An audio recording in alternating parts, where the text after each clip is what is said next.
भगवतो अरहतो सम्मा सम्बुद्धस्य मनोपुब्बंगमा धम्मा मनोसेठा मनोमया मनसाचे पदुठेन भासति वा करोति वा ततो न दुःखमनवेति चकन्ववतो पदं मनोपुब्बंगमा धम्मा मनोसेठा मनोमया मनसाचे प्रसन्नेन भासति वा करोति वा ततो न सुखमनवेति छायाव अनपायिनी।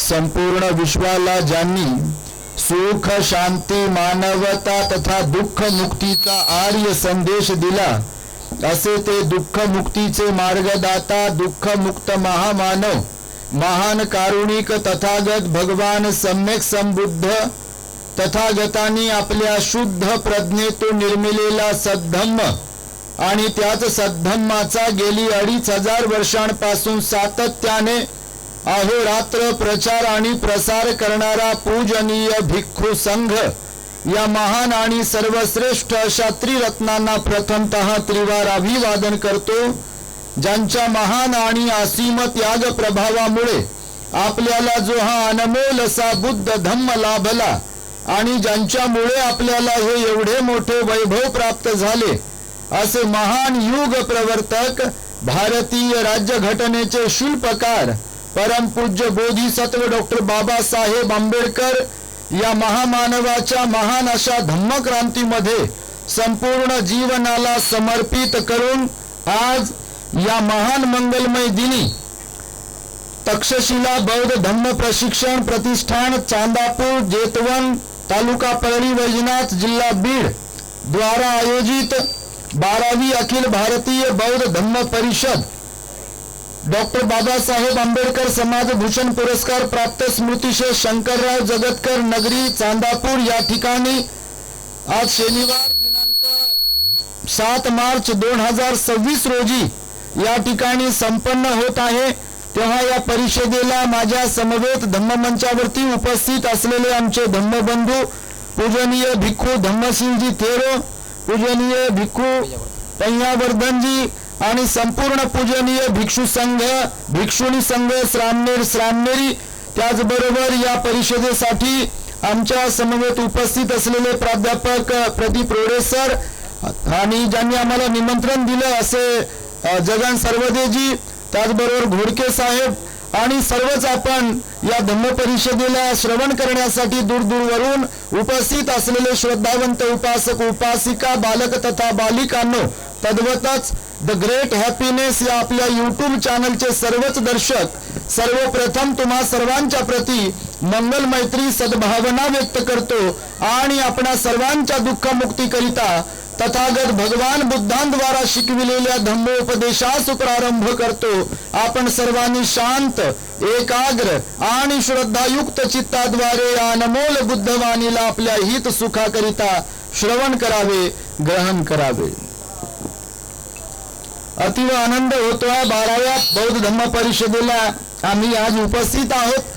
जगन सर्वदेजी असतील किंवा त्यांच्या टीमने गेल्या अनेक वर्षांपासून 2-4 वर्षांपासून सातत्याने आमच्याशी संपर्क साधण्याचा प्रयत्न केला, आम्हाला निमंत्रण देण्यासाठी म्हणून, आणि या धम्म परिषदेला आज आम्ही उपस्थित राहिलो। आमचे मार्गदर्शक पूजनीय डॉक्टर उपगुप्तजी महास्तवीर त्यांची तब्येत बरी नसल्या कारणाने ते आज उपस्थित राहू शकले नाही. भंतेजींचाही आग्रह होता की परिषदेला यावे म्हणून, आणि इथे आल्यानंतर खरोखरच जेव्हा आम्ही ते परळी येथून आलो इकडे, तेव्हा हा डोंगराळ प्रदेश आहे आणि वरती आल्यानंतर हे अत्यंत सुंदर नयनरम्य दृश्य आम्हाला निसर्गाच्या सानिध्यात पाहायला मिळालं. सुंदर असं हे भिक्खू निवास शून्यागार आम्हाला इथे पाहायला मिळालं. भगवंताचं विहार, भगवंताचं रूपही इथे आहे.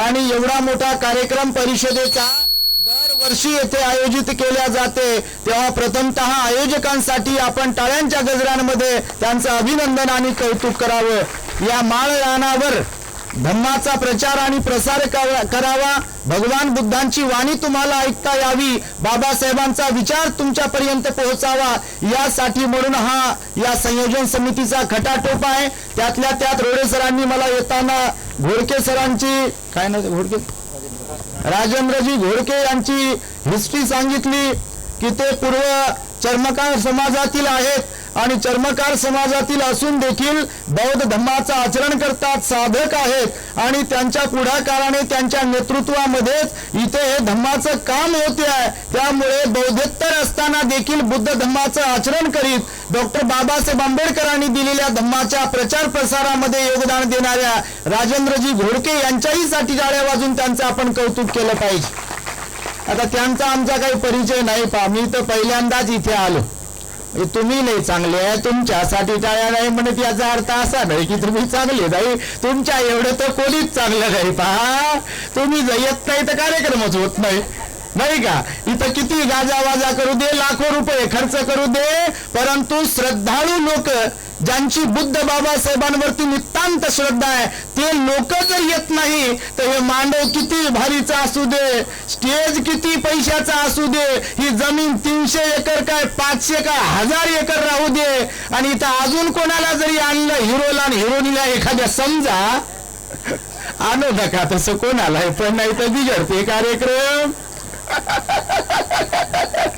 धम्माचे हिरो आणा, धम्माच्या हिरोईन आणा, परंतु नको ते हिरोईन आणून समाजाला बिघडवू नका असं सगळ्यांनाच आम्ही सांगू लागलो. तुम्हाला नाही बापा, तुम्ही चांगलेच आहे, तुम्ही चांगल्याच लोकांना आणलेलं आहे. ते त्यातल्या त्यात आता आमच्या धम्मशील भंतेजीने सांगितलं बा, कोणी राजकीय प्रतिष्ठित मान्यवरही तुम्ही यांना आणले होते, बोलावले होते इथे विकासाचं काम करण्यासाठी, म्हणून तुमचा हेतू शुद्धच होता. परंतु भंतेजीने आता सांगितलं, घोडकेंनी पण सांगितलं की त्यांनी सांगितलं आमचं अधिवेशन सुरू आहे म्हणून आम्हाला येता येणार नाही, तारीख बदलून घ्या. पण सर्वोदय साहेब म्हणाले किंवा अजून तुमच्या टीमनं सांगितलं आम्हाला भंतेजींची तारीख मिळाली, भंतेजी महत्वाचे आहेत आणि त्यामुळे आम्ही तारीख काय बदलणार नाही, आणि यासाठी म्हणून सुद्धा तुमचं अभिनंदन करावं तेवढं कमीच आहे. पहा, तर हे फार सुंदर स्थळ आहे बघा. किती एकर म्हटलं जगतकरचं? 310 एकर 1960 मध्ये ही जागा मिळवली आहे आणि त्या जागेवरती जेतवन विहार तुम्हाला निर्माण करायचं आहे. आणि जगतकर बाबांनी आता बोलता बोलता सांगितलं की मिनी इगतपुरी, म्हणजे इगतपुरीच्या नंतर इथे सुद्धा मेडिटेशन सेंटर एक उभं राहू शकते. आणि खरोखरच आता भिक्खू निवासात आम्ही गेलो, तिथे निरव शांतता आहे बघा. म्हणजे दूर पर्यंत गाव नाही, इथे गाडीचा हॉर्न वाजत नाही, कुठलाही प्रकारचा आवाज येत नाही. आणि खरं तर विहार असे लांबच पाहिजे. आता आम्ही शहरात राहतो कधी कधी तर एवढा गोंगाट, आणि आता तर विचारूच नका बापा, लय बिघडलेला कार्यक्रम आहे. आताचे लेकरं तर मायबापालाच गिनायला आणि मानायला तयार नाही, ते दुसऱ्याचं काय ढेकळं ऐकतील. जर ऐकणारे असते तर तुमच्यासारखे यजबार झालेले, व्हॅलिडिटी संपलेले इकडं विहारात आले नसते. बायोडाटात तर लय लिहिते काय का, पोराचा स्वभाव लय विनम्र म्हणते, पोरगी आमची खालची मानवर करत. बायोडाटा वेगळा आणि हकीकत मध्ये ते कसं कोणत्या स्वभावाचं मिळालंय ते तुम्ही आम्हाला सांगायची गरज नाही आणि आम्ही तुम्हाला विचारायची गरज नाही. आज अपवाद वगळता इथं कोणी कोणाला मानायला तयार नाही, कारण परिस्थिती लय बिघडलेली आहे घराघरामध्ये बघा. आणि त्यामुळे आजकाल शिक्षणाचं प्रमाण प्रचंड वाढलंय. शिक्षण ही अत्यंत महत्वाचं आहे. शिक्षणाशिवाय पर्याय नाही. शिक्षणामुळे अनेक गोष्टी प्राप्त होऊ शकतात, परंतु शिक्षणाबरोबर शीलही पाहिजे, म्हणजे सदाचारही पाहिजे, नैतिकता पाहिजे. हे आपल्या बाबांनी सुद्धा आपल्याला सांगितलेलं आहे. म्हणून मुलांना केवळ शिक्षणच देऊ नका, तर शिक्षणाबरोबर त्यांना धम्माचा संस्कार द्या. त्यांना बुद्ध आणि बाबासाहेबांच्या विचारांची लहानपणापासून जाणीव करून द्या. त्यांना बाळ कडू पाजा, तर तुम्हाला हवे तसे मुलं भेटतील. नाहीतर लग्न कार्य करण्यासाठी किती म्हणाल तुम्ही, एवढं पॅकेज आहे तेवढं पॅकेज आहे, कुठं अमेरिकेला राहते, लंडनला राहते, दिल्लीला राहते, हे काम करते ते काम करते, आणि लग्न झालं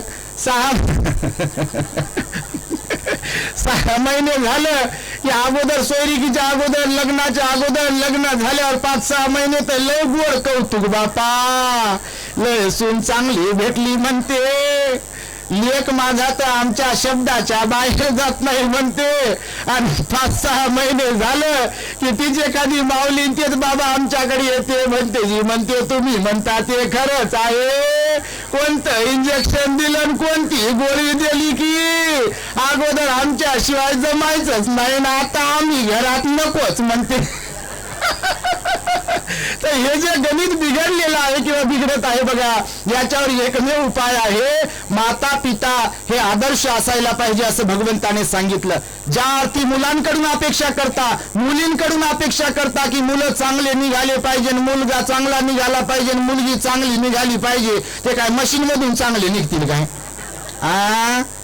म्हणजे मुलाला आणि मुलीला दोष द्यायचा, सुनाला दोष द्यायचा सासून, आणि सासूला दोष द्यायचा सुनेन, आणि आपला दोष कोण पाहाव? आपल्याकडे मन आहे बघा, दुसऱ्याच्या डोळ्यातलं कुसळ दिसते आणि आपल्या डोळ्यातलं मुसळ. म्हणजे याचा अर्थ असा आहे की दुसऱ्याच्या छोट्या छोट्या चुका लगेच दिसतात, पण आपल्या मोठ्या मोठ्या चुका पण दिसत नाही, लपू लपू झाकू झाकू, आणि पुन्हा उजागर जर झालं तर मग काय झालं म्हणते. असं लय काय काय चालते. तर भगवान बुद्धाचा धम्म सांगतो, माता पिता आदर्श पाहिजे, वडीलधारे लोक व्यवस्थित पाहिजे, तर आपल्या घरातली पिढी व्यवस्थित जन्माला येईल, त्यांना सुसंस्कारी पिढी जन्माला येईल. आणि त्यासाठी म्हणून भगवान बुद्धाचा धम्म आहे बघा, आणि त्यासाठीच बाबासाहेबांनी आपल्याला तो दिला. महत् प्रयासानं बाबासाहेबांनी आपल्याला हा बुद्धाचा धम्म दिलाय, त्याला आपल्याला जपता आलं पाहिजे. तुम्ही आपल्या अवतीभोवती पाहत असाल, इतर धर्माचे लोक आपापल्या धर्म संस्कृतीचा सन्मान करतात, त्यांच्या त्यांच्या धर्म संस्कृतीचं ते पालन करतात, फक्त आपल्याकडेच कचरा जास्त झालाय. खरं की खोटं? तुमच्याकडे कसं वातावरण आहे आम्हाला काय माहित नाही बापा, पण लय कचरा. आता पहा ते टेकुळे माहिती का तुम्हाला? तुमच्याकडे काय म्हणतात सर त्याला? टेकुळेच म्हणतात का? मशरूम त्याला विकसित शब्द मशरूम वापरला पहा. ते पावसाळ्यात आभाळ विभाग गरजत असेल तर तेव्हाच निघतात बा ठराविक ठिकाणी टेकुळे, मशरूम. तसे आता 14 एप्रिल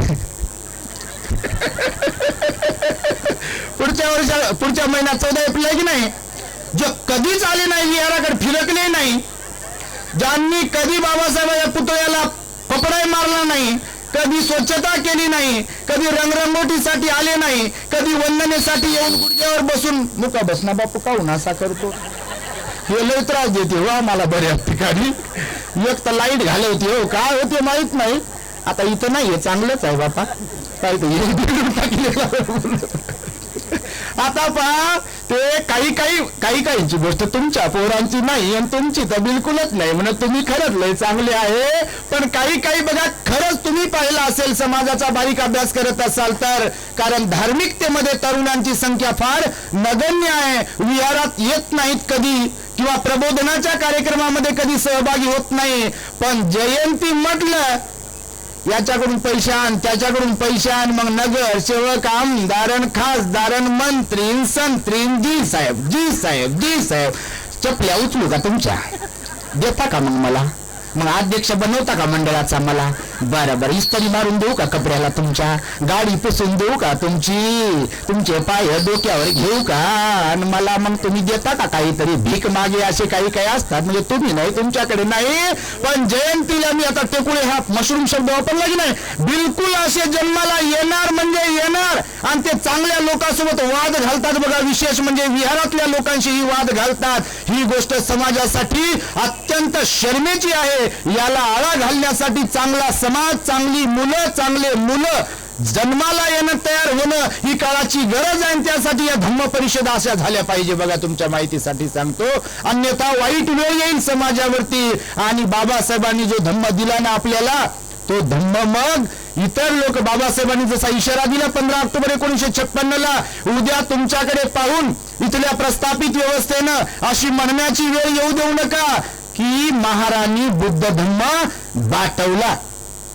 आज काही लोकांकडे जर गेलो तर इतर लोकांवर काही टीका टिप्पणी करत नाही आपण, परंतु काही लोकांकडे जेव्हा पाहतो, लोक सांगतात, बनतेजी म्हणतात, तुम्ही म्हणता ते खरंच आहे, भीम के लगते जिगर, आणि अर्ध्यापेक्षा कमी इधर, आणि अर्ध्यापेक्षा जास्त उधर. पहा, तर तुम्ही नाही तसे, पण काही काही लोक परिवर्तनवादामध्ये उतरलेले आहे. विशेष म्हणजे आपल्या या साईडचे काही चर्मकार समाजाचे लोक आमच्या बरोबर आता बीडवरून आले. सर काय आपल्या यांचं नाव? गायकवाड साहेब आले.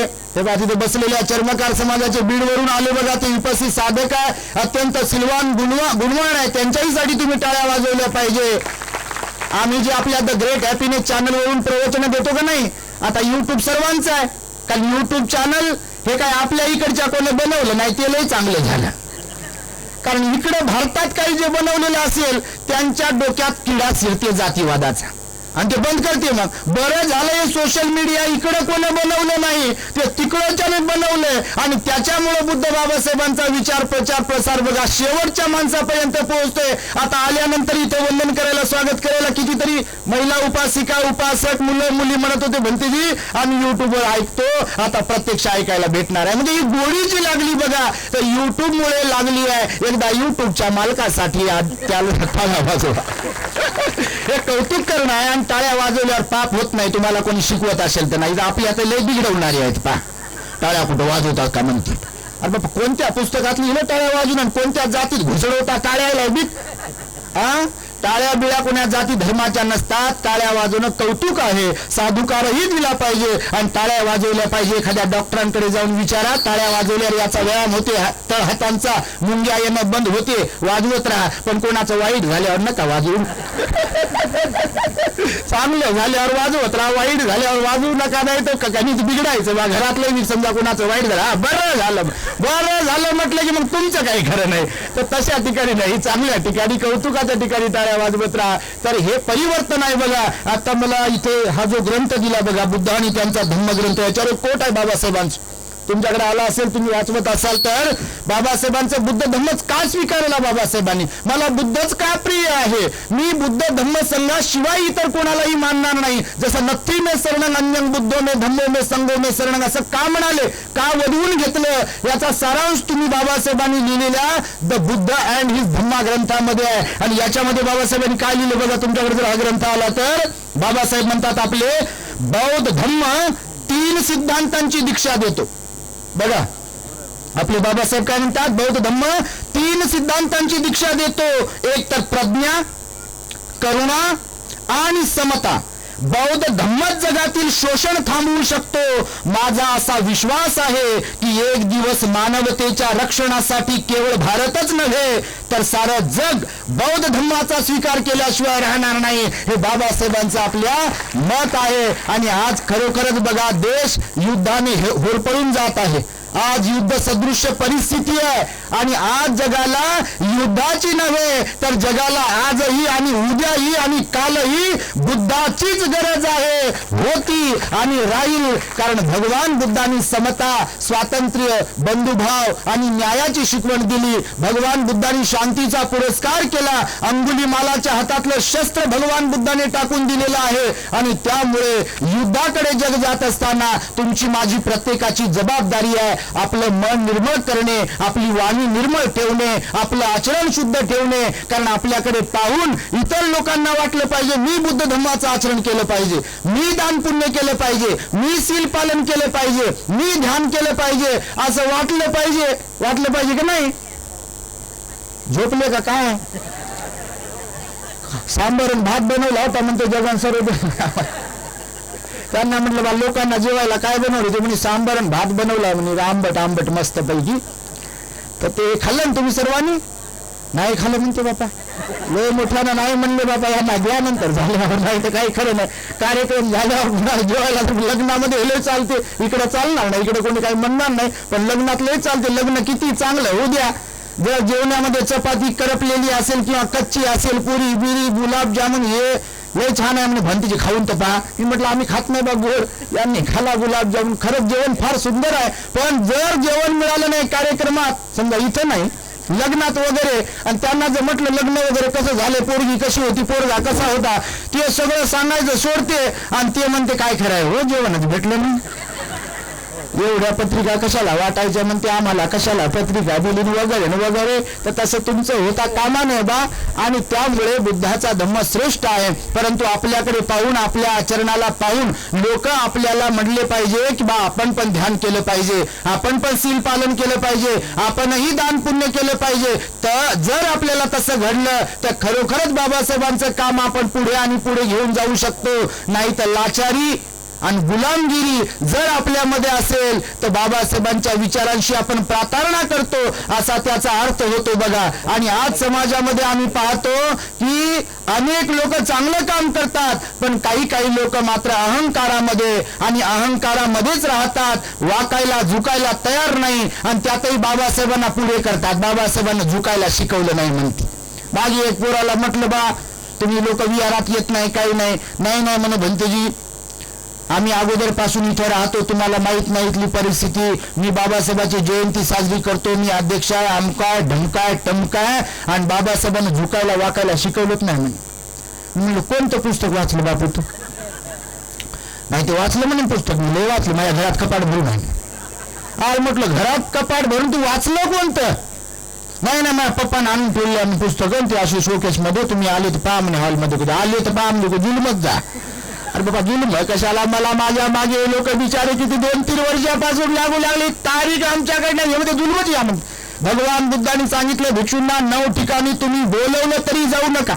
माहिती तुम्हाला 9 ठिकाणी मी बोलणार याच्यावरती बऱ्याचदा संदर्भ देऊ लागलो मी, पण याच्यावर बोलणं आता नाही बोलत बापू, लय लांब लय ठिकाणी जायचं, कंटिन्युअसली दौरा आहे. तुम्ही शेड्यूल पाहत राहता सोशल मीडियावरती, एक दिवस खाडा नाही बघा. हा पूर्ण मार्च, पूर्ण एप्रिल, पूर्ण मे, पूर्ण जून, नंतर 3 महिन्याचा वर्षावास, पुन्हा वर्षावासाचे समारोप, असं करता करता पूर्ण शेड्यूल पॅक आहे. याच्यासाठी आम्ही रोज सांगू लागलो की तारीख कोण मागू नका. तर बघा हे यासाठी म्हणून तुम्हाला सांगितलं की बुद्ध धम्म श्रेष्ठच आहे, परंतु त्या पोराला विचारलं तर पोरगा काय म्हणे, बाबासाहेबांना झुकायला शिकवलं नाही. तुम्ही बाबासाहेबांचा जर अभ्यास केला तर बाबासाहेब कुशीनगरला गेले होते, चंद्रमणी महास्तवीरांकडे बाबासाहेबांचा गुडघ्यावर बसलेला तिथे पुतळा आहे. तुम्ही धम्मदीक्षा घेतानाचा बाबासाहेबांचा व्हिडिओ जर बघितला तर बाबासाहेबांचा पाय फ्रॅक्चर होता, चंद्रमणी महास्तवीर भंतीजी असे खुर्चीत बसलेले आहे, माई साहेबांनी बाबासाहेब असे हात जोडलेले आहे, त्यांच्या समोर असे झुकलेले आहे, त्रिशरण पंचशील ग्रहण करतायत. म्हणून प्रत्येकच गोष्टीत आपण बाबासाहेबांना पुढे करून नाचता येईना अंगण वाकडं असं करता कामा नये. ध्यानाच्या बाबतीत आपल्या समाजातील काही लोक असेच करतात बघा. बाबासाहेबांनी कुठं ध्यान शिकवलं म्हणते, बाबासाहेबांनी कुठं ध्यान करायला सांगितलं वगैरे वगैरे. अहो बाबासाहेबांनी ध्यान करायला सांगितलं नाही, शिकवलं नाही असं तुम्ही म्हणत असाल, द बुद्ध आणि धम्माग्रंथामध्ये कायानुपස්සना, चित्तानुपස්සना शिकवली की नाही, धम्मानुपස්සना शिकवली की नाही. विपස්සनाचा काय अर्थ होतो, काय अर्थ होतो विपස්සनाचा? आपल्या मनाला, शरीराला जशाच तसं पाहणे, ऍज इट इज, हे कसं आहे त्याला पाहणे, हे कसं अनित्य आहे, कसं क्षणभंगूर आहे ते त्याला तशा लेवलवरती पाहणे, यासाठी विपස්සना शिकवली. विपස්සना कोणाची मक्तेदारी नाही आहे, कोणाची मनोबुद्धी नाही आहे. भगवंताला ज्ञान प्राप्तीच्या अगोदर भगवंताने बोधिसत्व असताना ध्यान केलं, आणि बुद्ध धम्माचा सारांशच बघा कसा आहे. दान, सील आणि प्रज्ञा, किंवा सील, समाधी आणि प्रज्ञा. समाधी हे धम्माचं अत्यंत महत्वाचं अंग आहे, परंतु त्यावरही आपल्या लोकांचा आक्षेप आहे. त्रुट्या काढायला तर बापा एकच नंबर आहे, चांगलं करण्यासाठी जाणार नाही पुढे, पण त्रुट्या कसे काढते याच्यामध्ये जर तुम्ही पाहिलं तर आमच्याही त्रुट्या काढतील, तुमच्याही त्रुट्या काढतील. या घोडकेला म्हणतील काय काम धंदा आहे, हे निघाले म्हणतील चर्मकार समाजातून आले ना आता आम्हाला शिकू लागले म्हणतील. असे म्हणायला बसले लोक तुमच्या माहितीसाठी. या जगतकर बाबाला आणि त्याच्या पोराला काय काम धंदा नव्हताच, जमीन घेतली इथं लावले लोकांना नादाला, असे म्हणतात लोक तुमच्या माहितीसाठी सांगतो.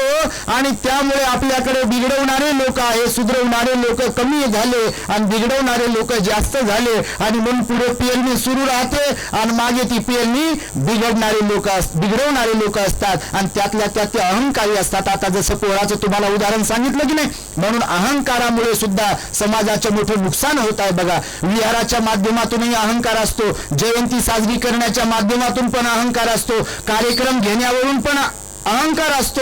सगळ्यांना नसतो, पण काही काही लोकांना खरंच अहंकार असतो. आणि अहंकार असा असतो की तो माणसाला अयशस्वी बनवतो, चळवळीला घातक ठरतो. तुम्ही सत्य अपरिहान या धम्म भगवंताचा जर उपदेश ऐकला तर तुमच्या लक्षात येईल की अहंकार मोठा डेंजर आहे. आणि आम्ही दृष्टांत पण सांगितलेले आहेत. कारण एका म्हातारीला वाट सरून एकदा पाणी मागितलं होतं. तो वाट सरून मोठा प्रज्ञावान होता, ज्ञानी होता, पण त्याच्यात अहंकार होता.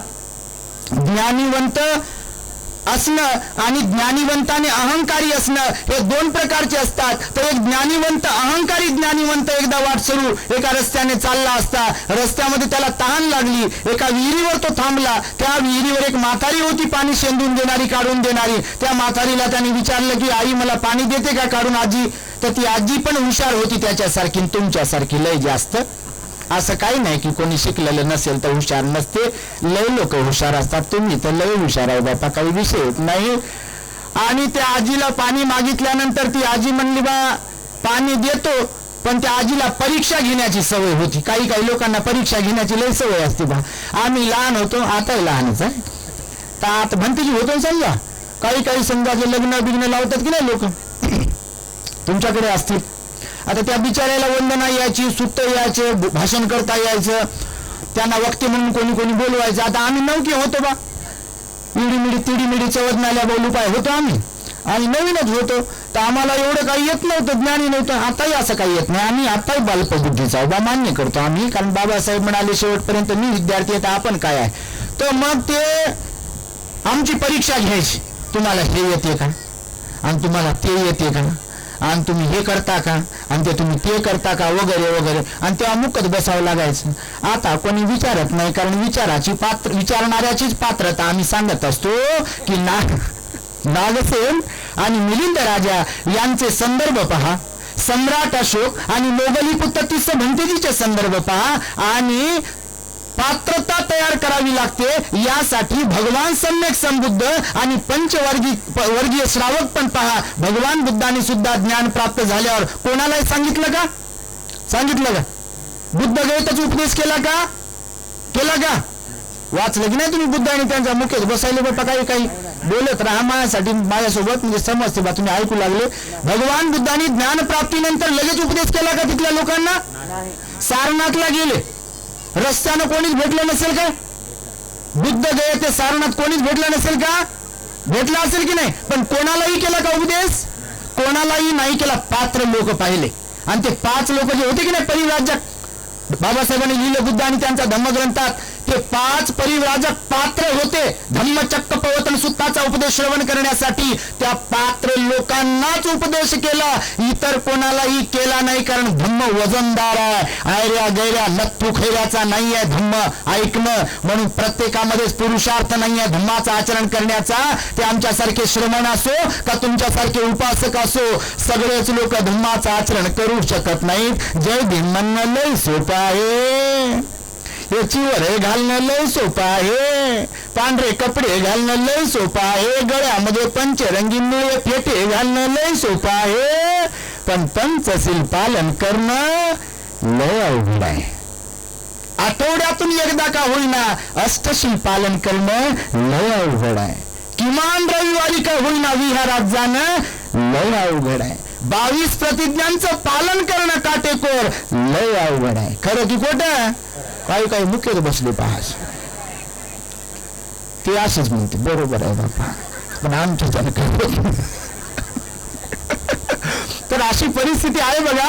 आणि म्हणून त्या म्हातारीनं विचारलं त्याला पोराला त्या की तू कोण आहेस, त्याची परीक्षा घ्यायची होती. त्यानं सांगितलं की आजी मी प्रवासी आहे. आजी मोठी हुशार होती, ज्ञानी होती. ती आजी म्हणे तू प्रवासी आहे. तर त्याला वाटलं बा मी ज्ञानातून माझ्या उत्तर देऊ दे ह्या म्हातारीला. तर ते म्हणे मी प्रवासी आहे. तर ती आजी म्हणे प्रवासी तू नाही आहेस, खोटा बोलत आहे. तो म्हणते आजीला कसं काय. ती आजी म्हणे प्रवासी या जगात सृष्टीमध्ये दोनच आहेत. कोण तुम्ही सांगा बरं कोण. प्रवासी दोनच आहेत, एक तर चंद्र आणि दुसरा सूर्य. दोनच प्रवासी आहे, नॉन स्टॉप फिरत राहतात, चालत राहतात, प्रवास करतात. थांबतात का ते. थांबतात, थांबत नाहीत. आणि म्हणून ती आजी म्हणे तू कसा काय प्रवासी आहे. प्रवासी या जगात दोनच आहेत, एक तर चंद्र आणि सूर्य आहे. तर त्याला वाटलं बा आता काय बोला. आजीने पुन्हा प्रश्न विचारला खरं सांग कोण आहे. तर ते म्हणे बा मी पाहुणा आहे. उत्तर बदलवलं त्यानं. आजी म्हणे तू कसा पाहुणार अशी, पाहुणे दोनच आहे. हे लय विद्वान समजत होतं स्वतःला आपल्यासारखं. वाटते कधी कधी आपल्याला मेरे जैसा कोई नाही, मी असो का तुम्ही असो, पण काहीच नसते. बटन दबलं की बॉडी कुठपर्यंत आली म्हणतात. काय म्हणतात, काय म्हणतात. साहेब मॅडम ताईबाई अक्का नगरसेवक आमदार मंत्री खासदार असं म्हणत नाहीत कुठपर्यंत आलेत. काय म्हणते बॉडी कुठपर्यंत आली म्हणते. म्हणजे आपलं बटन दबलं की आपली किंमत भोपळा, झिरो. म्हणून भगवंतानं सांगितलं जास्त असं गुरमीत अहंकारामध्ये असं मी मी मी. पैसे आले की बा काही काही लोक आपले काल लोक गुलाम होते, आता लय पैसे आले. काही काही पोरांकडे पाहतो बा आता जयंतीला आम्ही जरा बाहेर निघतो पाहायला समाजाची कशी प्रगती झाली. तो काही काही लोक पाहायचे वाकडेच चालतात पहा. मागे एका भंतीजीला विचारलं, म्हटलं भंतीजी वाकडं कोण चालू लागलं. ते म्हणे पैसे जास्त झाले म्हणून. म्हणजे खरंच पैसे आले कोणाकोणाचे, तुमचं नाही, तुम्ही विनम्रच आहे. पण म्हणजे पैसे आले की पैसा पहा माणसाला एकदम त्याचं चाल चलन ते सगळं साधेपणानं राहतील का लोक. फार अपवाद वगळता लोक बघा पैसा आला, पदप्रतिष्ठा मानपान आलं की वागणं बसणं, बसले असं वाकडच बसते. अरे बाप्पा काय झालं, वाकडं बसायला काय झालं, वाकडं चालायला काय झालं. ते भंतेजी म्हणे भंतेजी पैसा जास्त आल्यावर असंच होते म्हणे. यांच्याकडे पैसा जास्त झाला, हे यांना वाकडं चालावं लागायला म्हणते. हे वाकडंही बसू लागलं, वाकडंच उठू लागलं. तर असा अहंकार येते कधी कधी. तर अहंकार बरा नाही म्हणून तुम्हाला ही गोष्ट सांगतो, बाकी काही नाही. तुम्ही तसे नाही अहंकारी. पण आपल्या द ग्रेट हॅपीनेस चॅनलवर प्रवचन जाते सगळ्या जाती धर्माच्या लोकांकडे, आणि त्यामुळे आम्ही सांगत राहतो जिथं जे भेटलं तिथं सांगतो. तर मग ती काय म्हणतो की मी पाहुणा आहे. तर ती म्हातारी आई काय म्हणे पाहुणे दोनच आहे.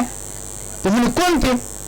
तर पाहुणे एक तर आपले नख आणि दुसरे आपले केस. हे काल केले, हे काल मुंडन केलं बा. बरं झालं आम्हाला मुंडन करायला सांगितलं. तुम्हाला नाही करायला सांगितलं. त्या दिवशी एक पोरगा आमच्याकडे आलं, ते त्याचे मायबाप म्हणे भंतेजी अमरावतीचं, याला भंतेजी बनवा म्हणे. भंतेजी लय कामातून चाललं. मी म्हणलं बा बिघडलेलाच मला आमच्याकडे येते. एवढे दिवस तुम्ही काय केलं.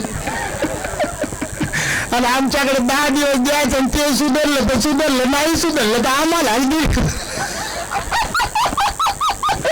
आणि पुन्हा मायबाप आम्हालाच म्हणायला बसतील अरे भंतीची पाठवलं तरी सुधारलं नाही. बाबा कोणती गोळी द्या आणि कोणतं इंजेक्शन द्या 10 दिवसासाठी. कायमचं या बा कायमचं आलं तर सुधरवू. ते 10 दिवसात काय तुम्ही 18-20 वर्ष होईपर्यंत तुम्हाला त्यानं परेशान केलंय. आणि आता आम्हाला परेशान करण्यासाठी त्याचा तंबाखू सोडवत बसावं का, त्याची दारू सोडवत बसावं का, त्याला टेन्शन फ्री करण्यातच बसवा. आणि काम कधी करावं समाजाचं धम्माचं काम. पुन्हा आम्हाला वेळ भेटला नाही, पुन्हा ते सुधारलं नाही, ते गेली गोष्ट कुठे पुन्हा. मग तर त्याच्यामुळे बघा असं होते. तर ते म्हणे बा भंतेजी मी भंतेजी होतो म्हणे. माझे मायबाप म्हणतात, मग पप्पा म्हणतात भंतेजी हो भंतेजी होतो. तर मी होतो म्हणे, पण माझी एक अट आहे. म्हटलं बा कोणती. मी हे केस काढत नाही म्हणे. मी म्हटलं बापा तू घरीच जाय, कशाला येतो इकडं. भगवंताने सांगितलं हे बरं झालं आम्हाला केस बिसे काढायला. तर ते म्हातारी म्हणे पाहुणे दोनच आहे. एक तर एक केस किती काढा येत राहतात. काय काय पाहुणे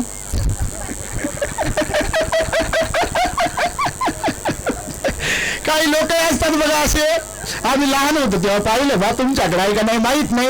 आपल्या घरचं काहीच दाखवणार नाही हो. आपल्या घरी कोणाला येऊ देणार नाही, बोलवणार नाही, त्यांना चहा नाही, जेवण नाही, काहीच नाही. नेमकं चहाची वेळ झाली की दुसऱ्याच्या घरी पोहोचते. तुम्ही तसं करत नसाल, तुम्हाला म्हणत नाही, तुम्ही लय चांगले आहे. नेमकं जेवायची वेळ झाली की तेव्हाच बरोबर ताटावर. आणि आपल्याकडची सवय आहे बा, जेवता का, एकदा नाही म्हणायचं. माणूस कसा आहे, पुन्हा म्हणते जेवता का, जेवा ना 2 घास. 2 घास बरोबर ठीक आहे म्हणते. आणि बसते मग काचे 2 घास आले बापा, जारी दुरडी खाली करते, उलटी करते, सगळं खाऊन टाकते पा. आणि पुन्हा मग आज या घरी तर उद्या कोण्या घरी. दिवस चांगले जरी असले तरी प्रवृत्ती अशी असते. म्हणून त्या म्हातारीने सांगितलं, पाहुणे 2च आहे. एक तर डोक्याचे म्हणजे केस आपल्या अंगावरचे काढले की पुन्हा पुन्हा येतात, आणि दुसरे आपले नख काढले तरी पुन्हा पुन्हा येत राहतात. पाहुणे किती आहे, झोपले नाही याचा अर्थ. त्यानंतर पुन्हा प्रश्न विचारला म्हातारीने. म्हातारी फार हुशारच होती एकदम त्याची परीक्षा घेण्यात. तर म्हातारी म्हणे, बा तू प्रवासी नाही, पाहुणा नाही, तर आहे कोण. तो त्याला लय वैताग आला. तर ते म्हणे, बा आजी मी सहनशील आहे म्हणे. कोण सहनशील. तर आजी म्हणे, तू काचा सहनशील आहे म्हणे. सहनशील 2च लोक आहे म्हणे. ते म्हणे, बापा कोणते सहनशील 2 आहे. मी एक बदलू लागलो उत्तर माझं, तर माझ्यावरच पुन्हा पलटू लागली. म्हणे बा कोण सहनशील आहे म्हणे. ते आजी म्हणे, या जगात 2च सहनशील आहे म्हणे. तू कोण. तर एक तर म्हणे फळाला आलेलं येणारं झाड, जसं आता आंब्याचं झाड समजा उदाहरणार्थ, आंब्याचं झाड, आणि दुसरी धरती. ते म्हणे कसं काय. त्या आंब्याच्या झाडाला दरवर्षी कोणा किती दगड मारू द्या. एक उदाहरण आंब्याच्या झाडाचं, फक्त आता मौसम आहे म्हणून त्याचा सीझन आहे. त्या झाडाला किती दगड मारू द्या कोण, ते आंबे येण्याचं थांबवते का, फळ लागायचं थांबवते का. ते बरोबर त्याच्या सीझन मध्ये फळ देते, म्हणजे देते. ते सहनशील आहे, किती दगड मारू द्या. दुसरी गोष्ट धरती कशी. त्या धरतीची विशेषता अशी आहे सहनशीलतेच्या बाबतीमध्ये, हे चांगल्या नाही झेलते. पुण्यवान लोकांना आणि पापी लोकांना पण झेलते. म्हणजे बा ठेवते, याच्यामध्ये सांभाळते. तर सहनशील किती आहे, 2च आहे. तर याला विचारलं, मग तू सहनशील का. नाही आहे. हे वैतागलं, हे लय विद्वान समजत होते स्वतःला, लय हुशार. तर याला वाटलं बा आता काय सांगा. हे आजी म्हणे, सांग म्हणे तू प्रवासी नाही, पाहुणा नाही, तू सहनशील नाही, आहे कोण. हे वैतागून म्हणे, मी मूर्ख आहे म्हणे. आजी म्हणे, अरे वेड्या, तू काय स्वतःला मूर्ख म्हणतो. मूर्ख तू कसा असू शकतो. मूर्ख तर 2च आहे म्हणे या जगात. त्याने डोक्यावर हात मारून घेतला. बापा म्हणे, मूर्ख नाही मी, आणि मूर्ख दुसरेच 2 आहे. ते कोण आहे म्हणे मूर्ख. तर ते म्हणे, आजी एक तर राजा समजतो ना, आता राजा बदललेला आहे बाबासाहेबांच्या घटनेनं. एक तर राजा कोणते निर्णय घेते, सर्वांचा विचार करत नाही, तर तो एक राजा मूर्ख आहे. आणि दुसरा त्याला सल्ला देणारा त्याचा सल्लागार. हे 2च मूर्ख आहेत म्हणे. कोणते निर्णय घ्या. आपण कोणाला टीका टिप्पणी करत नाही, पण सांगतो तुम्हाला बापा. तर असे 2 लोक मूर्ख आहे म्हणजे. ते कोणते निर्णय घेतात, देशाला कोणीकडे घेऊन जाऊ शकतात, त्यांना कोणी म्हणणारा बोलणारा नसते, आणि ते कोणाचं ऐकू शकत नाहीत. कारण राजा बोले दल आले असते. आणि हे अशा प्रकारे ही जी गोष्ट तुम्हाला दृष्टांत यासाठी म्हणून सांगितला की असा अहंकार जर माणसामध्ये असेल तर आपले काम होत नाहीत, आपलं काम झालेलं बिघडतंय. त्यामुळे बाबासाहेबांनी आपल्याला जो बुद्धाचा धम्म दिला तो अनमोल आहे, आपल्याला तो सांभाळता आला पाहिजे. बघा पुन्हा बाबासाहेब जन्माला येणार नाही बघा आपल्यासाठी, हे लक्षात घ्या माझ्या माय माऊल्यांनो, भावांनो, बहिणींनो. गाफील राहू नका. तुम्ही सुज्ञ आहात, प्रत्येकाच्या हातात मोबाईल आहे, वर्तमानपत्र वाचत असाल, टीव्हीवरच्या न्यूज पाहत असाल. तुम्ही जग कोणीकडे चाललाय आणि तुम्ही कोणीकडे चालला. नाचण्या गाण्या पुरतात फक्त बुद्ध बाबासाहेब घेत असाल तर आपल्या एवढं मूर्ख या जगात दुसरं कोणी नाही. तुमच्या माहितीसाठी सांग, जरा पाहत मानवर करून जगाकडे. सगळं जग, विशेष म्हणजे भारतीय लोक सुद्धा बघा. आता मी मगाशी म्हणालो तुम्हाला, आपापल्या धर्म परंपरेचा तत्वांचं पालन करताना तुम्हाला लोक दिसतात का नाही. तिथे मानपान आपल्या बाजूला ठेवतात, मान सन्मान बाजूला ठेवतात. आता बघा मुस्लिमांचं ते कोणता महिना सुरू आहे म्हणते, रमजान. तुम्ही बघत असाल तुमच्याही परिसरामध्ये मुस्लिम बांधव भरपूर आहेत बघा. काटेकोरपणे पेपरला बातम्या येतात, आम्ही वर्तमानपत्र वाचतो. लहान लहान पोरी पण ते काय पालन करतो म्हणतात, ते रोजा काय त्यांचा उपास पालन करतात का नाही. लोक दुकान उघडे ठेवून बघा मस्जिद मध्ये जाऊन नमाज अदा करतात का नाही? मी त्यांचा गवगव गातो असा विषय नाही. बाबासाहेब सुद्धा म्हणाले आपल्या लोकांना बुद्ध धर्माचा प्रचार प्रसार करायचा असेल तर तुम्हाला ख्रिश्चन मिशनरी प्रमाणे काम करावं लागेल. हा बाबासाहेबांनी सल्ला दिलेला आहे आपल्या समाजाला. आज तुम्ही इकडे तिकडे पहा, हिंदू लोकांकडे पहा, मुस्लिमांकडे पहा, सिखांकडे पहा, ख्रिश्चनांकडे पहा, सगळ्या लोकांकडे पहा, त्यांचे धर्मगुरू, त्यांचे अनुयायी त्यांच्या धर्माच्या परंपरेचा सन्मान करताना आपल्याला दिसतात. आणि आपल्याकडे तर मेरे भीम जैसा कोई नाही, मेरे भीम जैसा कोई नाही, बाबासाहेबासारखं कोणी नाही. अरे बाबा त्यानं काय होईल तेवढ्यानं? ना 22 प्रतिज्ञा तू पाळतो, ना विहारात तू जातो, मतदानाच्या वेळेला तू 500 रुपयाला ना 1000 रुपयाला विकल्या जातो. काहीचा ढेकळाचा तू बाबासाहेबाचा. तुमच्याकडे काय वातावरण आहे मला माहित नाही, पण मी यावेळेस माहिती घेत असतो. आपण पण बाबा आंबेडकरवादी भिक्खू आहे. आपण लोकांची माहिती घेतली. सर मी केवढ्याला तुमच्या एरियात मत होतं ते मला विचारत नाही. तर मला सांगितलं कुठं 3000ला 1 मत, कोणी म्हणे 2000ला 1 मत, कोणी म्हणे 1000ला 1 मत. तुमच्याकडे बाबा म्हणजे 1000च होतो म्हणते. तर बघा हे फार बेकार आहे. तुमच्या माहितीसाठी सांगतो, कारण आपल्या बाबासाहेबांनी आपल्याला सांगितलं शासन करती जमात व्हा. काय म्हणाले बाबासाहेब? काय म्हणाले? शासन करती जमात व्हा म्हणाले बाबासाहेब. शासन करती जमात होण्यासाठी आपल्याला स्वाभिमानी बनावं लागेल. विकल्या गेलेल्यांना किंमत राहत नाही, पैसा वसूल केला जातो. आता बघा एकदा निवडणूक झाली की त्यांनी पैसा वाटलेला असतो आणि निवडणूक झाली, निवडून आल्यावर पैसा पुन्हा गेलेला परत मिळवल्या जातो. ही गोष्ट, हे तत्व तुम्ही ध्यानात ठेवलं पाहिजे. आणि त्यामुळे आपण स्वाभिमान आपला जिवंत ठेवला पाहिजे. बाबासाहेबांच्या विचारांप्रमाणे आपण वागलो पाहिजे.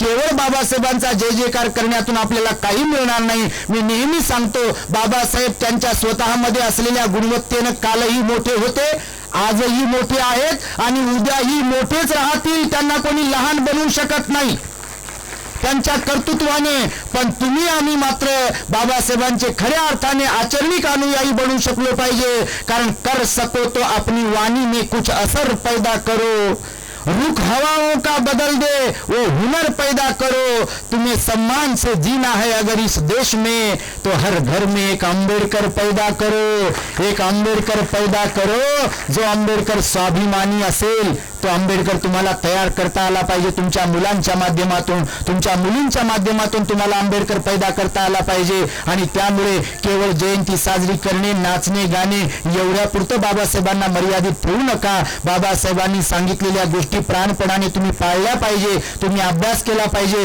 मुलांना शिकवला पाहिजे. बाबासाहेबांचे 22 खंड आहेत रायटिंग अँड स्पीचेसचे, ते तुम्ही वाचले पाहिजे. द बुद्धा अँड हिज धम्मग्रंथ विहारात वाचलाच पाहिजे, पण घरातही तुमच्या मुलांना तुम्ही वाचून दिला पाहिजे किंवा त्या मुलांना तुम्ही वाचायला सांगितलं पाहिजे. कारण बाबासाहेबांचे वडील रामजी सुभेदार बाबा रोज आणि रोज सकाळ सायंकाळ त्या काळातल्या प्रथेनुसार बाबासाहेबांकडून श्लोक, गाथा, अभंग वाचून घ्यायचे, नंतर लेकरांना जेवायला द्यायचे. स्वतः बाबासाहेबांनी सांगितलं की माझा जो शैक्षणिक पिंड आहे, मला जे बाळकडू शिक्षणाचं पाजलं आहे ते माझ्या वडिलांनी, आणि माझ्यामध्ये जो धार्मिक पिंड घडवलेला आहे तोही माझ्या वडिलांनी, असं बाबासाहेब निक्षून सांगायचे आपल्या भाषणांमध्ये. आणि त्यामुळे तुम्ही सुद्धा तुमच्या मुलांना धम्माची पण गोडी लावा, शिक्षणाची पण गोडी लावा. केवळ मुलांना ATM बनवू नका.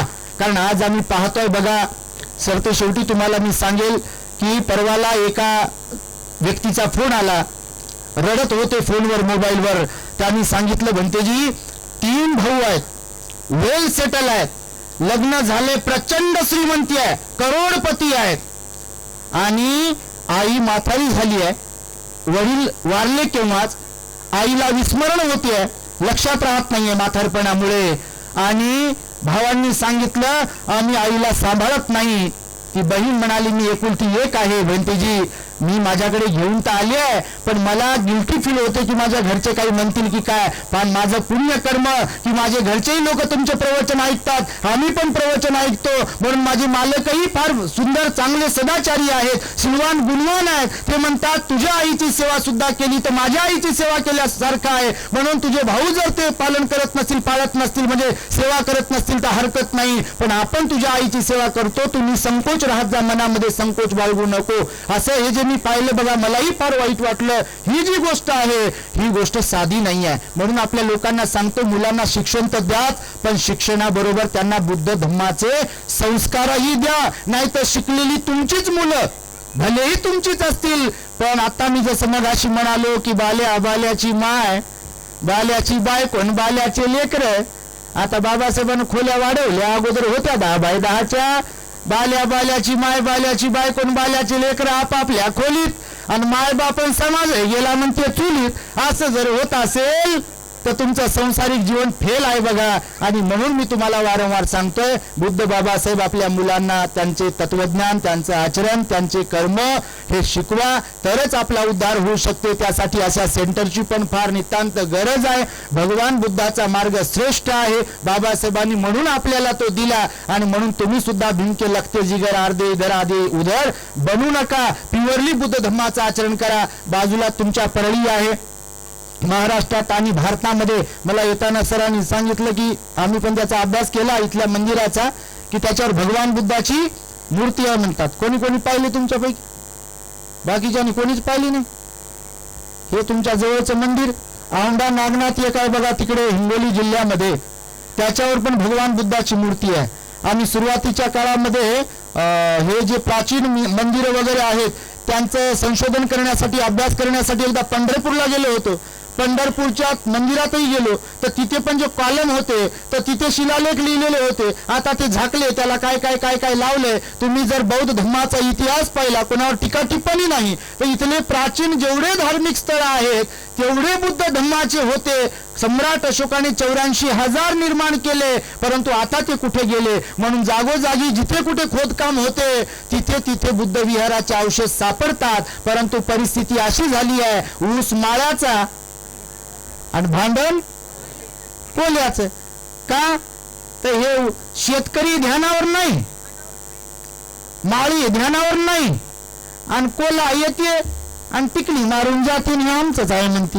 हे बाकीचे झोपलेले आहे नाही का? तर झोपेत राहू नका, झोपू नका, सतर्क राहा, असं माझं सांगणं आहे. आज आम्हाला इथे बोलवलं, अधिक बोलत नाही, आम्हाला फार लांब जायचं आहे. आपले प्रवचन ऐकत जा. इथे लवकरात लवकर सेंटर बनावं अशा आमच्या सदिच्छा आणि शुभेच्छा. मंगल मैत्री आहे. आम्ही सुद्धा औरंगाबादमध्ये एक 4 माळ्याचं द ग्रेट हॅपीनेस टॉवरचं काम हाती घेतलंय. आता आमचे प्रदीप रोडे सर त्यांच्या उपस्थितीमध्ये, असंख्य महाराष्ट्रातील उपासक उपासिका होते त्यांच्या उपस्थितीमध्ये, गेल्या 26 जानेवारी 2026 युनिक तारखेला आपण द ग्रेट हॅपीनेस टॉवर तथा विश्वशांती विपස්සना बुद्ध विहाराचं भूमिपूजन केलंय. आणि त्याची विशेषता अशी आहे की समाजाच्या स्वेच्छादानातून आपण त्याचं निर्माण करणार आहे. कोणाकडे पावती बुक किंवा कोणाला मागणं वगैरे हे करणार नाहीये आपण. हे जगजाहीरपणे आपण सांगत आहे, कारण लोकांच्या श्रद्धेची आम्ही कसोटी घेणार आहोत. कारण लोकांची श्रद्धा महत्वाची आहे. मागितल्यावर तर कोणी कोणालाही काही देईल, परंतु आपण हे जे पेरतोय धम्मदानाच्या माध्यमातून, तर लोक श्रद्धेनं लोकांनी आपल्याला सहकार्य केलं पाहिजे. तर तुम्ही सुद्धा त्यामध्ये जॉईन होऊ शकता आपल्या द ग्रेट हॅपीनेस चॅनलवर. त्याबद्दलची इतंभूत माहिती आहे. आपल्या संस्थेचा बँकचा अकाउंट नंबरही आहे. तुम्हाला कोणत्या माध्यमात दान द्यायचं ते स्वइच्छेनं तुम्ही देऊ शकता, तर द्या अशी अपेक्षा व्यक्त करतो. आणि आपल्या चॅनलचे जे प्रवचन असतात ते शेअर करत जा, ऐकत जा, आपल्या घरात लावत जा. अनेक लोकांमध्ये त्यामुळे बदल होतो. मला आज इथे बोलावलं आणि इथे भिक्षू संघाचा जो सन्मान केला त्याबद्दल सर्व आयोजकांच्या प्रति मंगल मैत्री सद्भावना व्यक्त करतो आणि माझ्या शब्दांना मी इथे पूर्ण विराम देतो. साधू साधू साधू सब मंगलम रखन्तु सब देवता सब बुद्धानुभावेन सदा सोथी भवन्तु ते भवतु सब मंगलं रखन्तु सब देवता सब धम्मानुभावेन सदा सुखी भवन्तु ते भवतु सब मंगलं रखन्तु सब देवता सब संघानुभावेन सदा सुखी भवन्तु ते. साधु साधु साधु बुद्धं नमामि संघं नमामि। जय भीम।